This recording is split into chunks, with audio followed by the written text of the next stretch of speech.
தற்போதைய செய்தியை பார்க்கிறோம். நாளை முதல் அதிமுக பொதுச் செயலாளர் எடப்பாடி பழனிசாமி மீண்டும் தன்னுடைய தேர்தல் சுற்றுப்பயண பரப்புரையை தொடங்க இருக்கிறார்.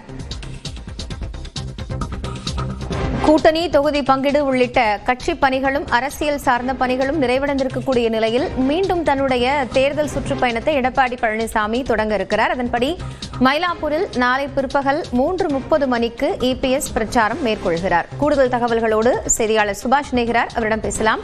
சுபாஷ், மீண்டும் தேர்தல் சுற்றுப்பயணத்தை இபிஎஸ் தொடங்குகிறார். எங்கிருந்து என்னென்ன ஊர்களுக்கெல்லாம் பயணம் செய்ய திட்டமிடப்பட்டிருக்கு? விவரம்.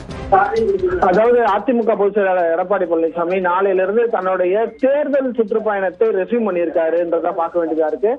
சென்னை மாவட்டத்தில் இருக்கக்கூடிய மயிலாப்பூர் சட்டமன்ற தொகுதியில் மாலை 3:30 மணி அளவில் தனது பரப்புரை மேற்கொள்கிறார். அதன் அடுத்தபடியாக வெள்ளிக்கிழமை அன்று காஞ்சிபுரம் மாவட்டம் ஆந்தூர் தொகுதியிலும், செங்கல்பட்டு மாவட்டம் தாம்பரம் தொகுதியிலும், 28ஆம் தேதி சனிக்கிழமை அன்று சென்னை மாவட்டத்தில் இருக்கக்கூடிய ஆர்கே நகர் தொகுதியிலும், திருவள்ளூர் மாவட்டத்தில் இருக்கக்கூடிய திருவெற்றியூர் தொகுதியிலும் பரப்புரை மேற்கொள்கிறார்.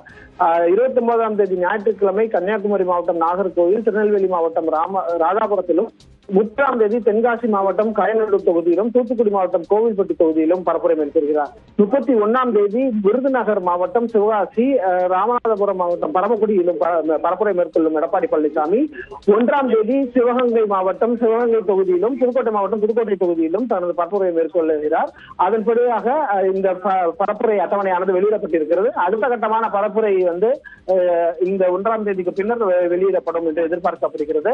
இதற்கு இடைப்பட்ட காலங்களில் வேட்புமனு தாக்கல் வருகிறது. அந்த வேட்புமனு தாக்கலுக்கான கால அவகாசத்தில் வேட்புமனு தாக்கலுக்கான பணிகள் எல்லாம் முடித்துவிட்ட பிறகு அதன் பின்னர் மீண்டும் தனது பரப்புரையை மேற்கொள்வார் என எதிர்பார்க்கப்படுகிறது.